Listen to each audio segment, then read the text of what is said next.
morning, good afternoon, good evening, wherever you are, whatever you're doing, and welcome to another episode of Media Matters for Anfield Index. It was probably set to be a quiet one, this one, wasn't it? A little chat about the Chelsea game, a march towards the Premier League title being lifted, maybe a few bits about the summer. And then this morning it changed everything, because unless you've been living under a rock, the announcement has come out, hasn't it, about Trent Alexander-Arnold leaving at the end of this season and all the details that are around that. And here to join me as ever is the renowned and the respected David Lynch. And David, we might as well just launch into this because it's all anyone's talking about at the moment. Trent Alexander-Arnold, the news, the details that are coming out, what are your thoughts on it at this time?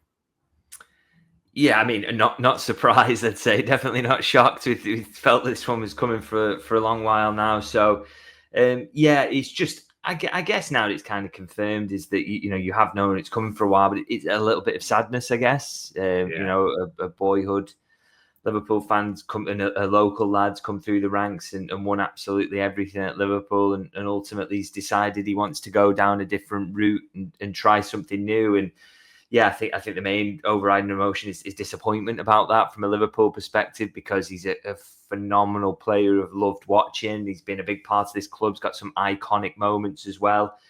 So the fact that story's coming to an end is disappointing. It's sad, as I say. So I think that's kind of the overriding emotion. But there's a mix in there really as well, and I totally sympathise. There are lots of different kind of approaches to this. A little bit of anger for the way it's been done. I've seen a lot of that on social media. I'm not probably in that kind of area in terms of how I feel about it, but I get there's a kind of range of emotions. And as I say, I think the major one for me really is kind of, I kind of understand why he's done it, but also, I can't hide that kind of little bit of disappointment about it. And kind of, you just wish it had maybe gone a different way. And he played his entire career at Liverpool, but obviously that's not the way it's going to go. And a bit of sadness about that, I guess.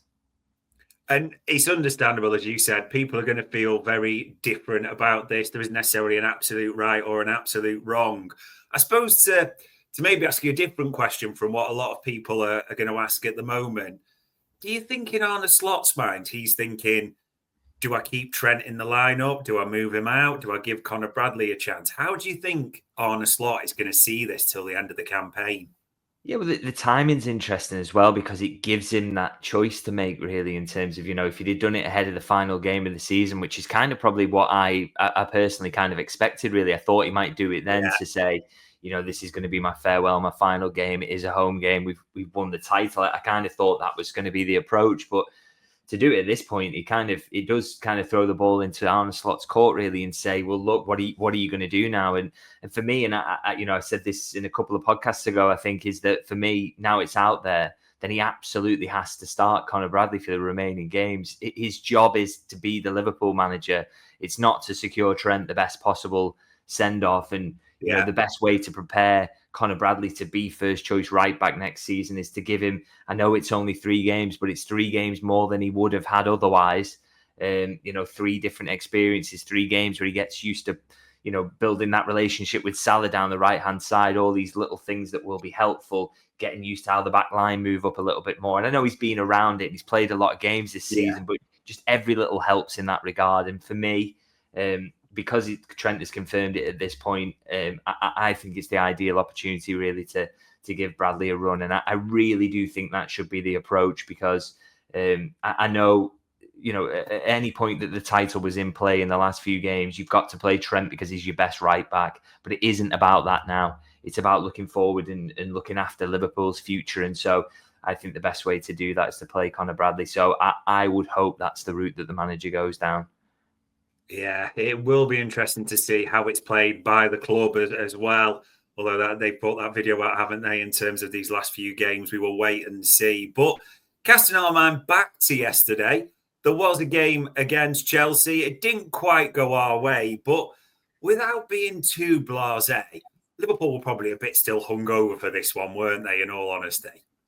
Yeah, just finding it very hard to, quite unlike some of the people who commented on my YouTube, actually find it quite hard to be too disappointed about this one. I think you just saw straight from the off. I mean, Liverpool conceding so early, there was a gap there, wasn't there, in terms of utter desire to win that game. And Chelsea needed to. They were desperate to. They hated giving that guard of honour, which I thoroughly enjoyed personally, but they didn't seem to like it. And they just had huge motivation, didn't they, coming into this game in terms of Champions League football and the desperate need really to get there. And whereas for Liverpool, I'm not saying they were taking the foot off the gas, but there just is that subconscious aspect. Yeah. And particularly when you make 6 changes, you're going to get some element of the performance being a bit disjointed as well. So the manager had signalled his intentions around the game. So you weren't going to get the best Liverpool performance, and you didn't get that. But as I say, it's not a result that matters to Liverpool. It's not, he had a look at some fringe players, he rewarded them for the work behind the scenes. But it really wasn't a game that mattered to Liverpool at the end of the day. And I think you saw that through all phases of the game. And actually, considering the levels of motivation between the sides, I thought Liverpool did well to kind of make it quite close in certain aspects, really. So, not coming away from that one absolutely gutted. I just think it's one of those you have to accept. If you're going to have a great day like last Sunday, which was one of the great days for Liverpool, you probably have to accept that a day like that can follow it.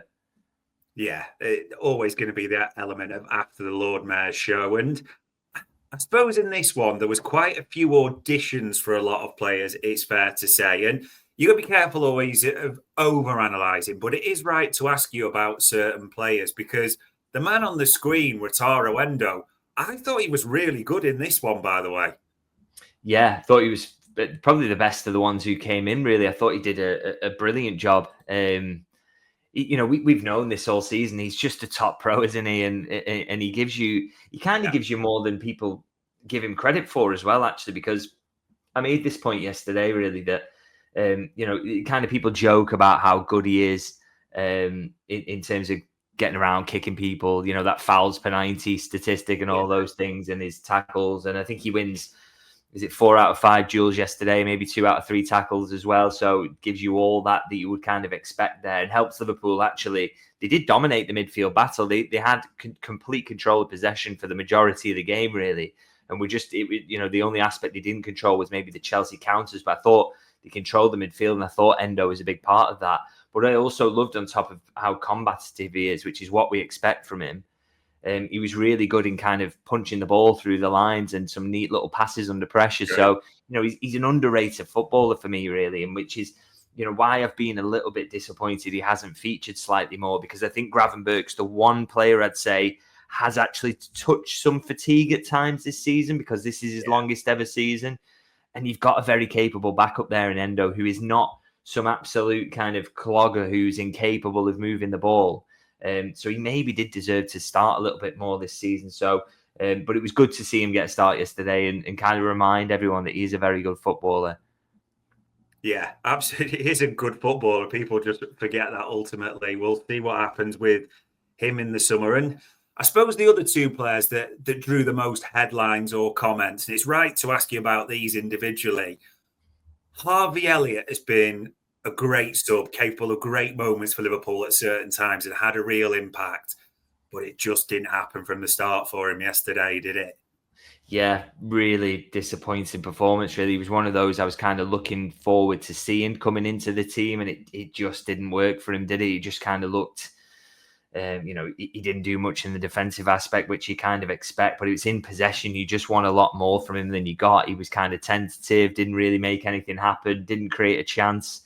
He takes 2 shots from distance, both of which get blocked, and he just couldn't really get involved in the game. And, you've seen him made some really important cameos this season and look really bright. But when he started games, he's kind of struggled to reach that level. And I thought this was just another one of them, really. Kind of the game completely passed him by. And, you've got to, if you're a fringe player, it isn't really fair, is it? Because, they're lacking rhythm. They're not playing regularly. They're coming into a much changed team. But you just have to do more. That's the way the game is. You have to come in to that changed team and show that you deserve starts. And unfortunately for Harvey Elliott, that just didn't happen.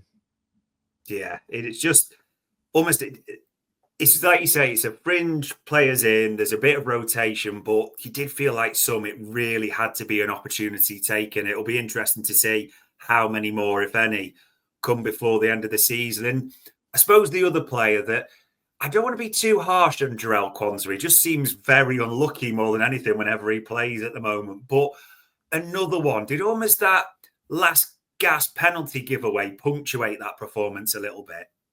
Yeah, I mean, he is unlucky. You're absolutely right, because the own goal is just, well, that's unfortunate, isn't it? The ball gets blasted off him, and then the penalty, he gets set up by an absolutely horrendous pass into him, that kind of makes the penalty, really. So, you don't want to put too much blame on him. But I did think generally throughout his performance, there was quite a bit of kind of, uncertainty in his performance, really. And, I just didn't. I didn't think he did enough. I mean, I think he wins 2 out of his 6 duels.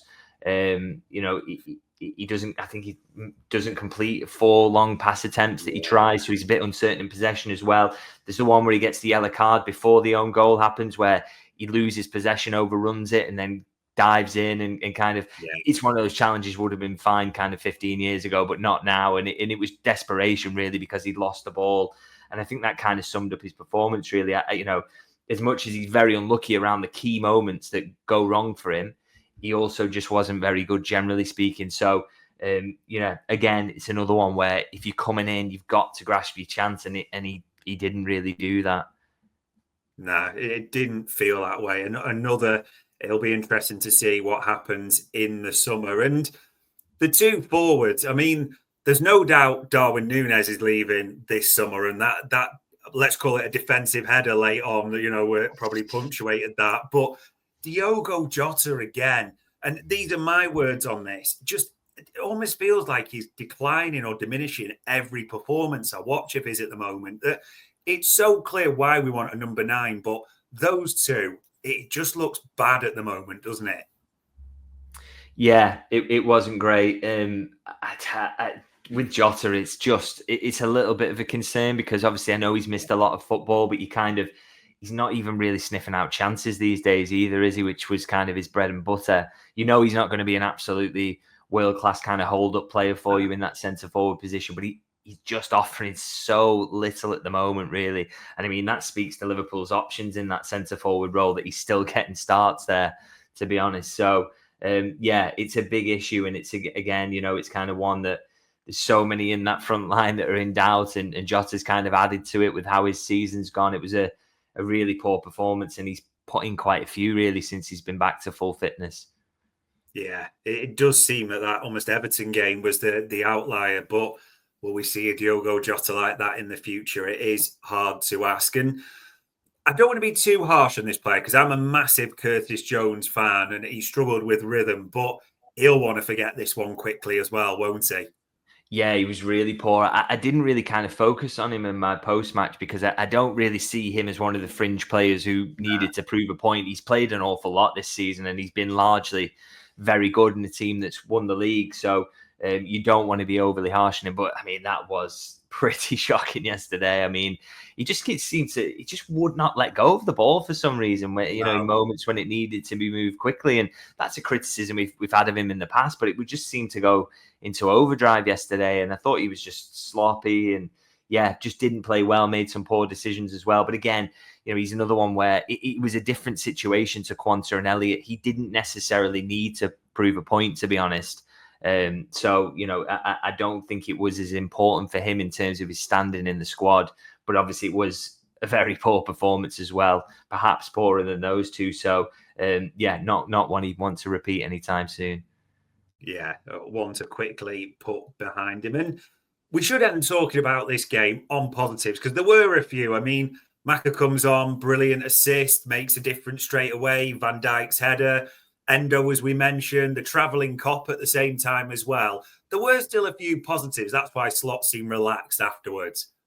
Yeah, I still think, the XG numbers by the end of the game look absolutely skewed in Chelsea's favour, but I actually think for large parts it was a pretty even game, to be honest. I thought Liverpool did okay, and like I say, they went there and kind of dominated in terms of possession and stuff, and it was not, Maresca said this after the game, that was not Chelsea's plan to give up the ball in the way that they did. Liverpool made them do that. And so to do that with a much changed midfield and really comprehensively win that battle, particularly against, I know Caicedo was right back, but he's moving into central midfield. You have Lavia in there. They've got quality in midfield. And so Liverpool just controlled that aspect of the game. They scored another goal, which they're now, if they score in the Brighton game, they scored in every away league game in a season for the first time ever. So that's quite important if they want to make that little bit of history. They did have chances for more. They could easily, if they put the chances away, if Núñez buries that header and some of the other chances they had, they could have made more of it, really. So it wasn't all terrible. And another set-piece goal as well, by the way. That's 4 in the last 4 now. So they really are showing some improvement in that aspect. So, yeah, I didn't expect a classic performance from Liverpool, and we didn't get one. And, for me, I understand frustration. You don't want Chelsea to win. You don't want Liverpool to lose. But equally, you've just sometimes got to take these on the chin. And the manager showed how much this game meant with his team selection. And he has earned the right to make those decisions. And the players have earned the right to even subconsciously let the foot off the gas, because they've given you an unbelievable season in which they've walked the league title. So, I don't think there should be any recriminations off the back of this one, even if nobody likes Liverpool losing, I guess. But it's, I don't think people should go too far in the criticism, and there were positives, as you say.